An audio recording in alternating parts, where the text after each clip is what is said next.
The mainstream media continues to lie to us that all is well in Zion, even though the country seems to be falling apart.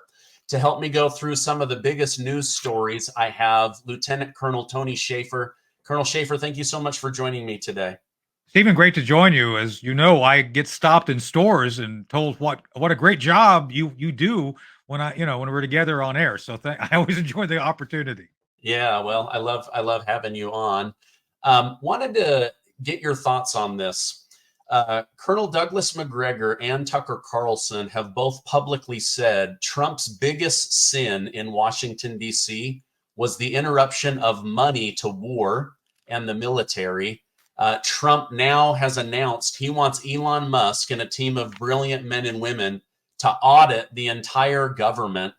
To me, this seems like it's going to place a target on his back. I can't imagine the Pentagon, the DOD, the federal government really want anyone knowing how they spend money. What are your thoughts on this story?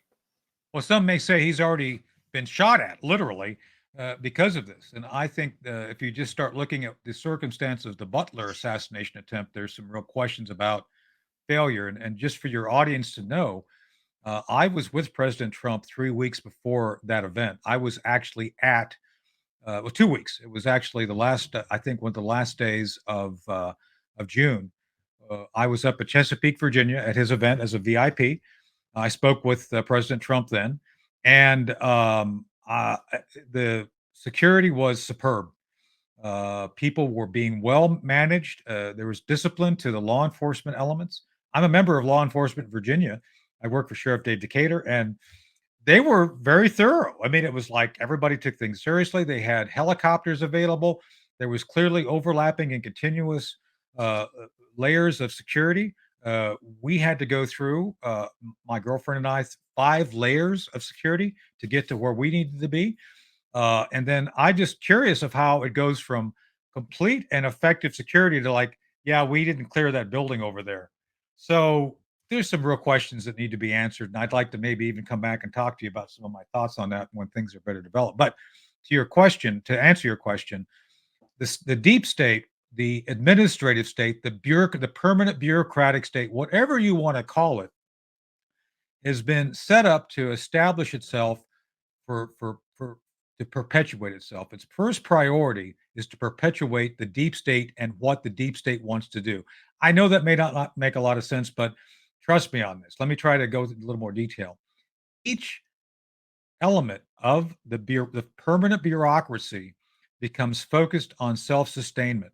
After a certain time, any bureaucracy becomes focused on its self-sustainment, not on the mission it's assigned. And you have an entire federal government that's essentially now tied to 2 things: business, big corporations, and members of Congress. So that federal bureaucracy sits in the in between those things. And big business feeds activities uh, to the deep state. That is to say, the deep state wants to support big business because the deep state eventually retires to go to big business. So it's like, oh, we need to support both. It's a self-licking ice cream cone, and Eisenhower warned us about it. The perpetual uh, involvement of the government becoming subordinated to the interest of big business. He warned us about this, and the military-industrial complex is a huge component. So that complex requires a lot of cash. And one of the notable features that we've talked about, and you can see it's in plain sight. Jake Sullivan, Lindsey Graham, Joe Biden always brag about the fact that, yeah, we're spending all this money on Ukraine, but that money's really being spent here. Raytheon, Boeing. Come on, guys, we're all getting rich. Don't you see that?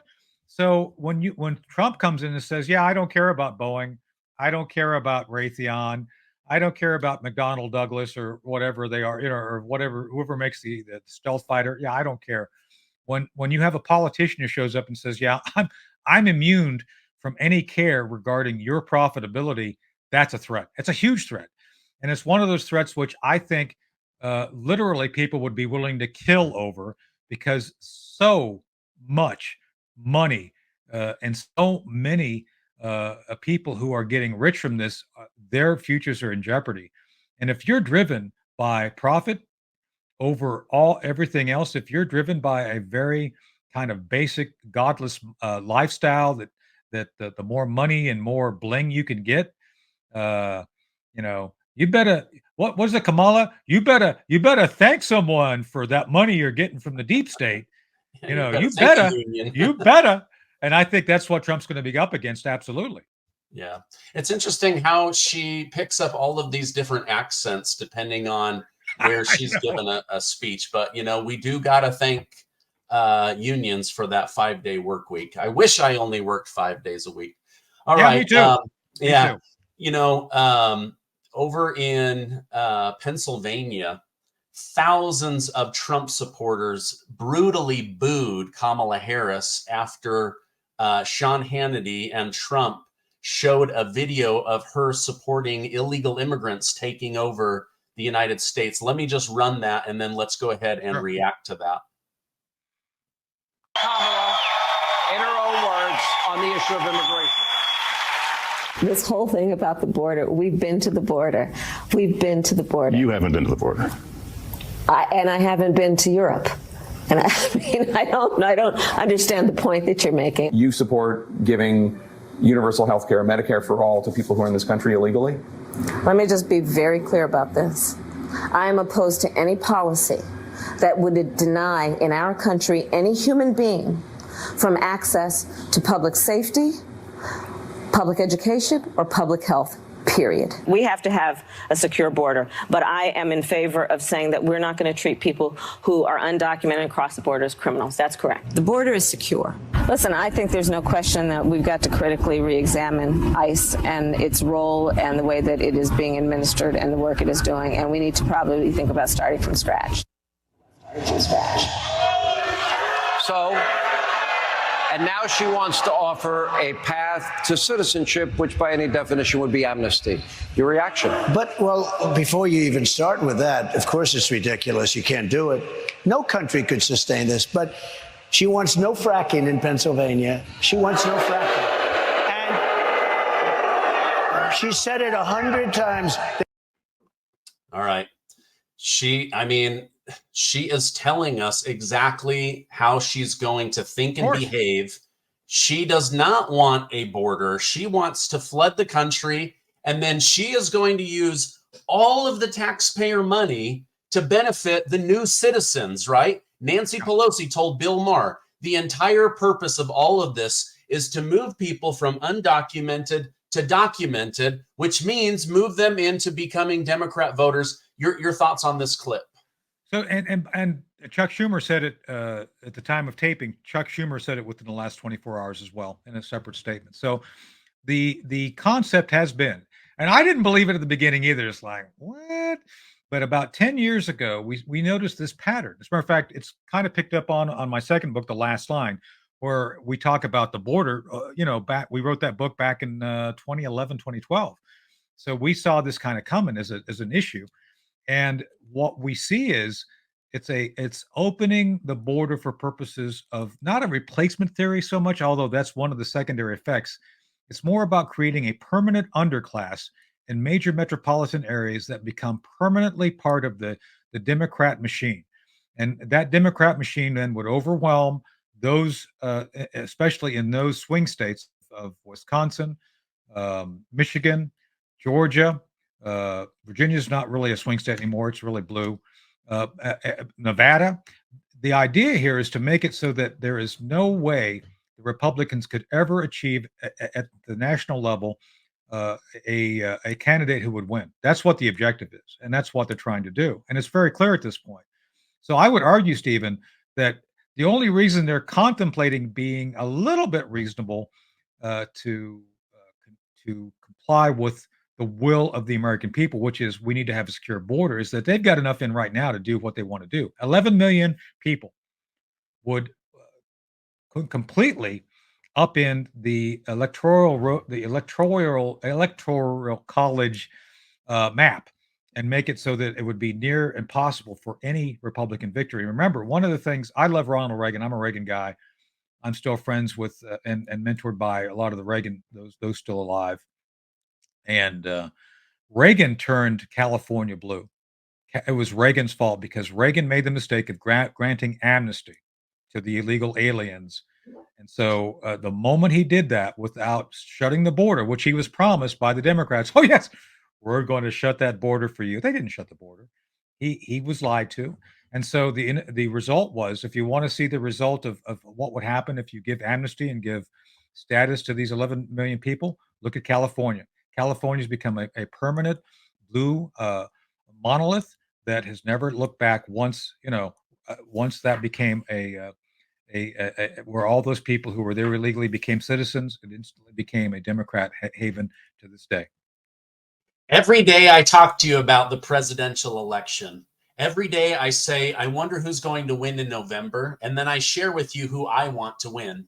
Well, you can also do this with sports, and with football starting up, now is a great time to sign up for Prize Picks. Prize Picks is the best place to get real money sports action.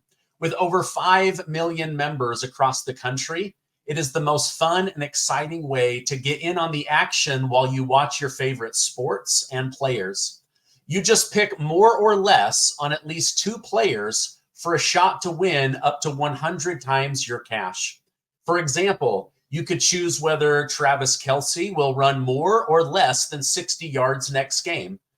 Just choose more or less. You could select whether Travis Kelce will complete more than 6 receptions. You can even select whether he and Taylor Swift will break up.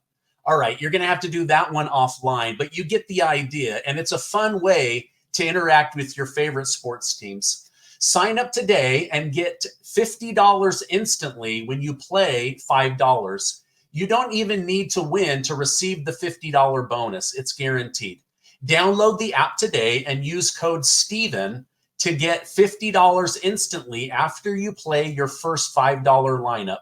Just visit prizepicks.com/Stephen, and I'll leave a link down below so that you can find it right away. Wow. Yeah. No, I've heard that before. And I agree. They don't want to they don't want to close the border. Although, we are now seeing the effects. A couple of months ago, I was reporting on, someone from Venezuela assaulted someone and the judge let him out. Oh, someone from Venezuela flipped cops off right to their face. Now the gangs are starting to compile in Colorado, in Illinois, New York, California, other parts of the country. And they are grouping together, and they are violent. They're coming at people with machetes, with sticks. Oh, yeah. They now have assault weapons. They're taking over apartment complexes. Let me run a video, and then let's go ahead and react to that together. Venezuela, by the way, has the lowest murder rate ever right now. What does that tell you? Yeah, all the murderers are gone. They're here. Yeah. So is it true that they're emptying prisons? I mean, is this not Cuba all over again? This is not a hearsay. There was a memo by DHS last year admitting that, in fact, they knew that Venezuela's government was emptying their prison and rehabilitation centers or drug centers, releasing them on purpose because they knew with instructions to make, if you were going to get out, you're going to make your way to the U.S. That is not, we're not making that up. That's true. It was reported on, and DHS admitted that was happening. And in fact, it has. El Tren de Aragua is heavily present in our country now. Okay, so you're telling me that DHS has acknowledged that Venezuela, for example, is emptying their prisons and their rehabilitation centers with the understanding you get out if you leave here and go to the United States? Yes. And DHS has in writing said, we know that's happening. We know they're coming here. We're processing them in and have no idea where they are. Correct. How many people are we talking about? Millions. In just Venezuela alone. We're talking about in the last 2 or 3 years, we've had estimated how many people have come across the border. My estimation, the official number, I think, is about 10 million. Yeah, it's about 10, 11 million. Yeah, that's the official. But my personal opinion, I think we're about 15 to 18 million. Wow. That's a much higher number. What are your thoughts on this? Dr. Phil is doing a good job of exposing a lot of this stuff. Your thoughts? He's doing a great job, and yeah, I think it's a higher number. I'm not sure if it's 18, but it's well over 11. And what we're seeing is it's an invasion by migration. And what's happening, the reasons DHS knows this is because they're funding part of it. Think about this, Stephen. Soros comes in. George Soros comes in with his Open Societies Foundation. They create a nonprofit, 501c3, 501c4, mostly 501c3s, nonprofits, public charities that go out and say, oh, we're here to help make sure that, we're going to study the grassroots issues regarding why Latin America is so unstable.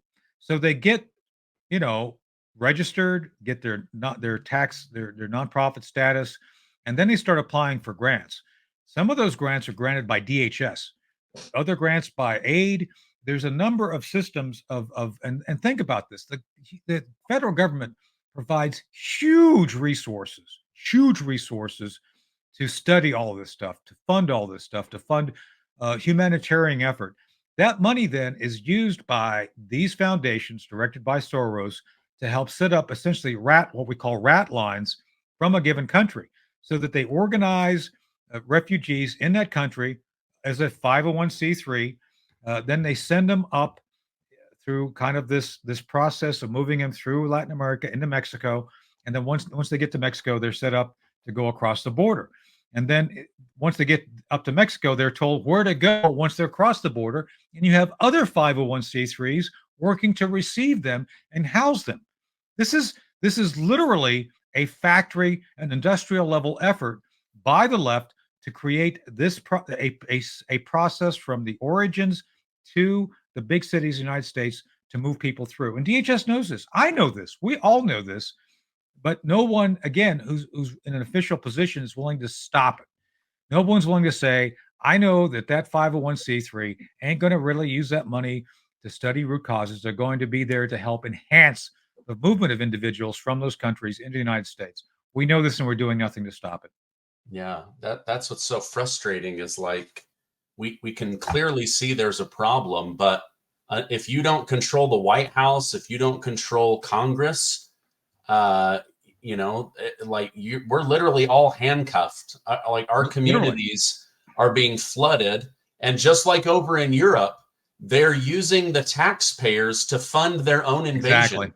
Exactly. It's really, really sad. Look at this.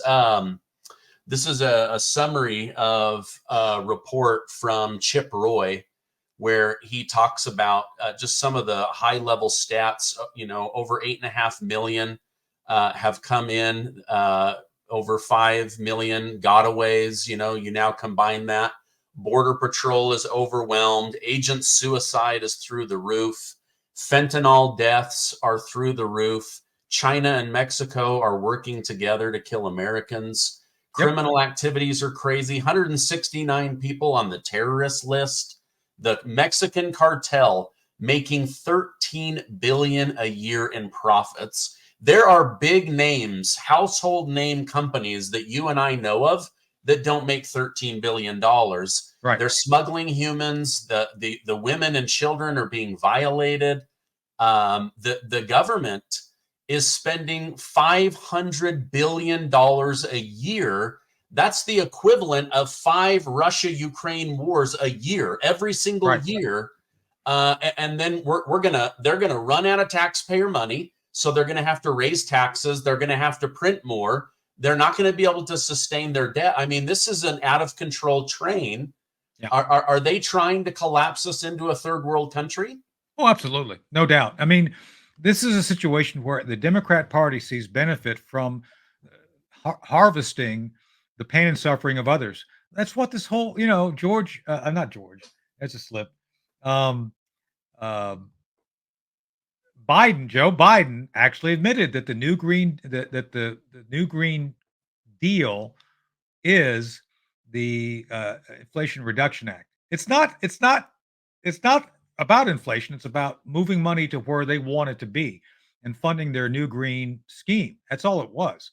And so the more you see that, you see taxpayer dollars undermining and weakening society. It's all, and they believe they'll benefit from it because it gives them power. One of the rules I've noticed, and I'm running for office here in North Carolina, I'm running for county commissioner. One of the things I've noticed studying other politicians, most politicians are more worried about what power they can amass and what resources they can use of yours or someone else's to benefit them. The Democrats have seen that they will benefit as a party if they directly partner with the deep state, administrative state, to maintain and hold power indefinitely. This is all about power. This is about Soviet level thinking that has no regard to the Constitution, the Republic, or the individual freedoms that we enjoy. As a matter of fact, it's all about removing, because somehow, Steve, Nancy Pelosi is smarter about what's good for you than what you are. Just ask her; she'll tell you. Yeah, yeah. Well, I saw the New York Times ran an article that the U.S. Constitution might be the most dangerous document to our country. It is if you're a lefty. Oh, gosh, I can't believe they would print something like that. It's like absolutely crazy. You mentioned the Great Replacement theory. Maybe it's not great, but it is happening. Check this out. How is this not the biggest political talking point right now? Since October 2019, native-born U.S. workers have lost 1.4 million jobs. Over that same time period, foreign-born workers have gained 3 million jobs. Right. They are, in fact, taking our jobs. They are. That you say that, and they go, "Oh, you're a conspiracy theorist." And then you dig into the data, and you realize, wait a minute. They're taking our jobs. Our taxpayer money is funding the invasion of the United States of America, and it feels like there's not a damn thing we can do about it. Well, there are. I mean, if Trump wins, but let's talk about that for a second. So even traditional liberals like Bernie Sanders used to recognize that having unrestricted and unlimited labor, cheap labor coming in to the United States was not in anybody's interest, because this is what happens. If you're willing to work for a quarter of American citizens, of course, businesses are going to hire you. Most businesses are not that ethical, unfortunately, even big corporations. And then secondly, within the context of doing that, you lower the price, you lower the value of labor per unit. That is to say, even if you have American workers, you have part of the workforce working for less. Well, why would I pay you more if I can have, Juan over here working for a quarter? So so if you want to work, I'm going to give you less. I'm going to give you closer to what, Juan gets. Sorry, bud. So you devalue labor. And then for those who don't want to take the lower price, you're replaced by someone who's willing to work for less. This is economics 101. This isn't hard to figure out. And yet somehow we're the bad guys if we point out, it's like, hey, aren't you the ones that say you're pro-union? You're devaluing and weakening unions by having this behavior. And I think that some union leaders are waking up to that, but some are not. And I think RFK's figured it out. I know Tulsi Gabbard figured it out, that a lot of the things that they do still stand for strong workers' rights, for strong unions, for a strong middle class. The left does not stand for any of that anymore, and we're seeing that more and more by the very chart you just showed. Yeah, I wonder.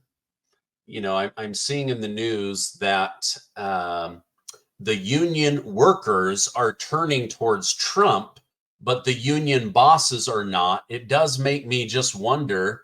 Are these union bosses also quietly thinking, hey, we can pick up a bunch of cheap labor and we'll just continue to run them through the union system, control their votes, control their retirement, get a bunch of young, cheap labor?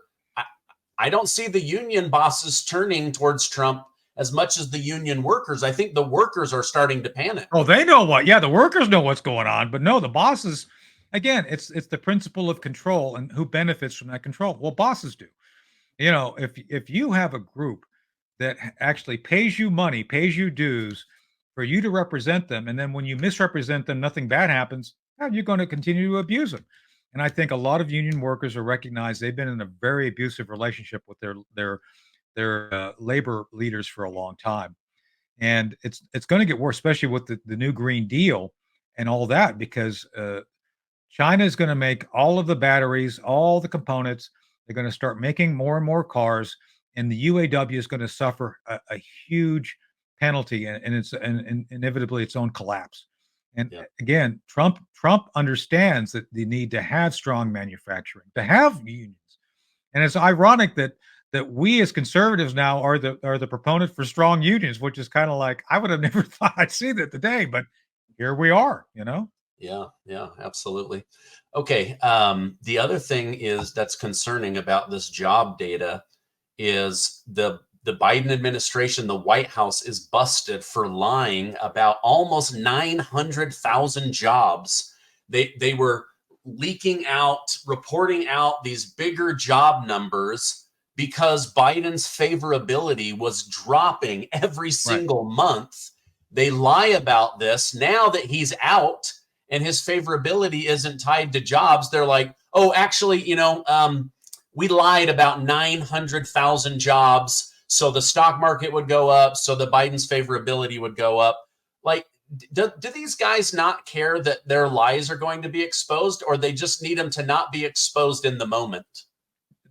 They count on not being exposed in the moment and never being held accountable. Notably, I was on earlier with former Congressman Kurt Weldon, and we were talking about 9/11 issues. We're talking about Afghanistan issues. The folks that do the evil, that lie, that manipulate, believe that in that moment, if they can just get away with it for just a little while, yeah, the truth will come out, but there'll be no consequence. The issue is that there's no consequence to government bureaucrats for lying, for obstructing, or for otherwise failing to do their duty. So why would they worry? I mean, look, I'd like to believe when I was in, I acted ethically.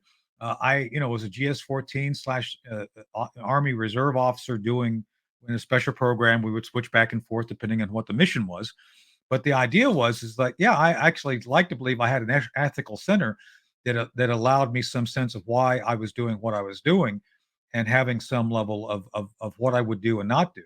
These folks don't care about that, Stephen. They see the benefit of lying to benefit themselves politically with the political class. And then, they're not going to do anything to me if I lie. Yeah, we lied to you about 1 million jobs. So what? What are you going to do to us? And I think it's that arrogance that Trump needs to address should he win in November. Yeah. I mean, he is coming out with so many incredible talking points and action points. I just like, it gives me hope, but only if he gets in, because all of those ideas will be thrown under the bus if he does not win. Okay, 2 final questions. I appreciate you coming on. Sure. A new poll out today shows that U.S. veterans support Donald Trump at double the rate of Kamala Harris. All of this despite lies, fake stories, smear campaigns. Why do you think the military respects Trump more than Kamala Harris? Well, for 2 reasons. I mean, in his first 4 years, I was advising his chairman of the Joint Chiefs, Joe Dunford, fighting Joe Dunford. And, Trump and I, when we spoke recently, he acknowledged, I guess I can say a couple things he said. He said, you've always gotten your personnel recommendations right. And one of those people I recommended to him was Joe Dunford, chairman of the Joint, to maintain Joe, because strange as it was, Joe Dunford was an appointee of Obama. And Dunford did not meet the Obama mold. I don't want to get into why, but suffice it to say that General Joseph Dunford, chairman of the Joint Chiefs, Trump asked me for some recommendations. One of them is to retain Dunford as chairman if he won, and he did. So I think Trump had learned a lot about who was really good and who was really bad regarding managing the military. And he picked people like Dunford. He made mistakes of picking other people like Kelly, which we talked about Kelly. I don't want to get into that. John Kelly, his chief of staff. But I think he did what he could to facilitate making the appropriate decisions, not the easy decisions, but the appropriate decisions to have a strong military. He did strengthen NATO. He did not get us into new wars. Did you notice that? No new wars. And he was actually trying to get us out of Syria, which the generals went against him and wouldn't do, by the way. That's another story. And then he was working to make sure that the link between military and national security issues was linked to our economy. That is to say that we had to think of how each would complement the other. Well, this administration has done none of that. And so I think just the fact that Kamala Harris admits to being the last person in the room to make the horrific and tragic decision to pull everybody out of Afghanistan because, reasons, let's leave, time to go. I think she's kind of said that over and over, and even acknowledged again a few days ago that she was just fine with that decision. I think people understand that while Trump will probably have to send people into harm's way, he won't do it without a full regard of their safety and security, and he won't just be so dismissive if they pay a sacrifice. So I think military members know that. The people I talk to know that in the military. I talk to a lot of folks, and they're all pro-Trump. I'm just saying. Yeah, I mean, I think most people are willing to fight, but they want to fight for something that benefits the country or protects the country. They don't want to just get caught up in foreign wars for war's sake, for the profits of Lockheed Martin or whoever. Speaking of war, Zelensky says he is taking small areas of Russia in order to have leverage when negotiating with Vladimir Putin. Vladimir Putin says, I'm ready to talk right now.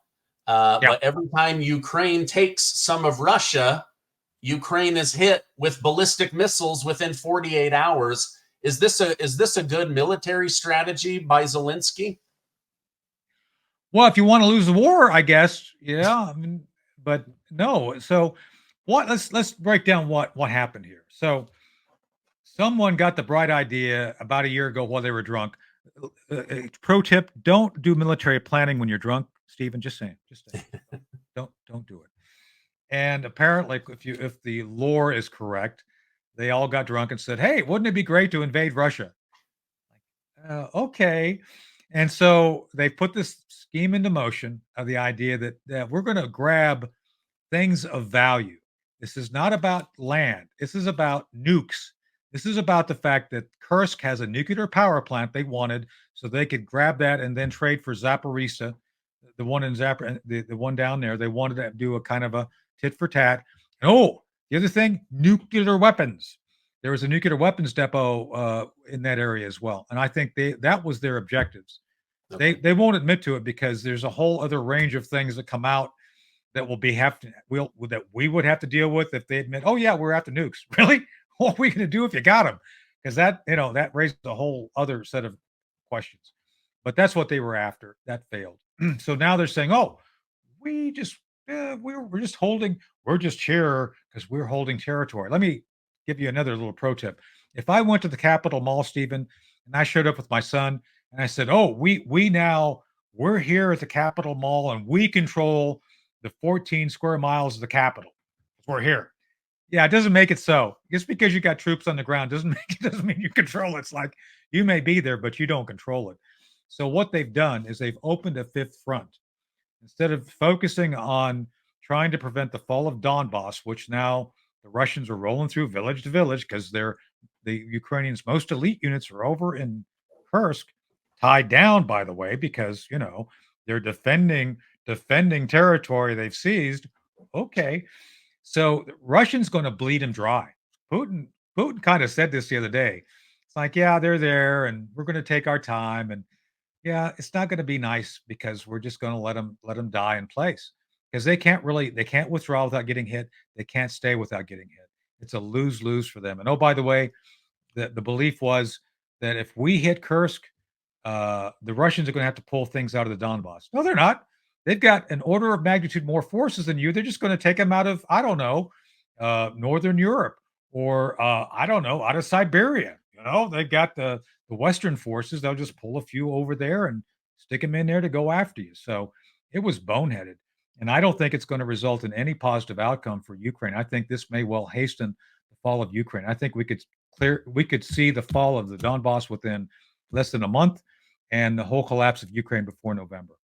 Wow. Sad. All right. Well, Colonel Schaefer, thank you so much for coming on. I always enjoy going deep on different topics with you.